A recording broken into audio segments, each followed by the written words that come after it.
Time for our financial focus on this Tuesday morning with our money men, business and market analyst and NewsMax contributor. Seth Denson is here, an accounting professor at Montclair State University. Dan Geltrude joining us this morning as well. Dan, we'll start with you. Today's topic: what is the financial fallout from the situation developing in Afghanistan?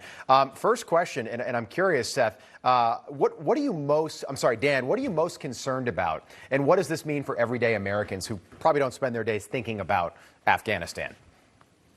Well, potentially it may not have a lot of impact at all. It really depends upon what the Taliban do. Now, we are pretty sure that they're going to create a lot of, terrorist acts within their borders. We know a lot of people are going to be suffering. Certainly that's a terrible thing. But from a financial standpoint, how much of that is going to spill out beyond the borders? Now, that uncertainty, which the stock market doesn't like, could create some chaos in the market. Hasn't done that so far, but it certainly can. This situation in Afghanistan is far from over. Now, let's keep in mind, to this point, we've already spent nearly 20 years of resources there and $1 trillion. So we've already had a financial impact occur in this country. Where we go from here, I really believe, depends upon how much the Taliban does that spills outside of its borders into a very, very volatile part of the world. Seth, same question. I'm curious sort of where you come down on this. The Fertile Crescent is that region in the Middle East between where Iran is, Afghanistan, Iraq. More than 50% of the world's oil comes from this one part of the world. We're already paying $1 more than we were a year ago for gas. Do you think that's affected? Does this get worse? Well, I think it could. I agree with most of what Dan said. I think that the key thing here is really twofold. First, it's confidence. The markets need to have confidence in the American dollar, but foreign markets need to have confidence in the American system.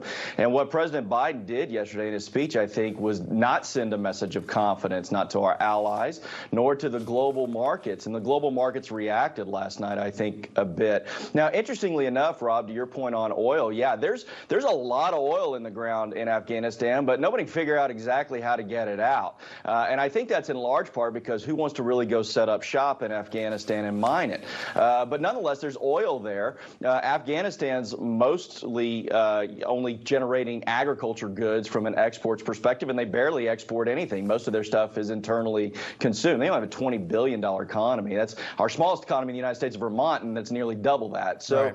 But I do think, again, to Dan's point, what I said a moment ago, confidence and unrest. And if this spills over and places like Iran feel emboldened, we're already hearing China and Russia and these other countries, that could have a significant impact going forward. Dan, Jimmy Carter was brought down by inflation and bad foreign policy. Inflation in the U.S. right now is at 5.4%. It was at 1.4% in January 2020 when Donald Trump was still president. Does this continue to go up, or do you think we've reached the peak for inflation right now?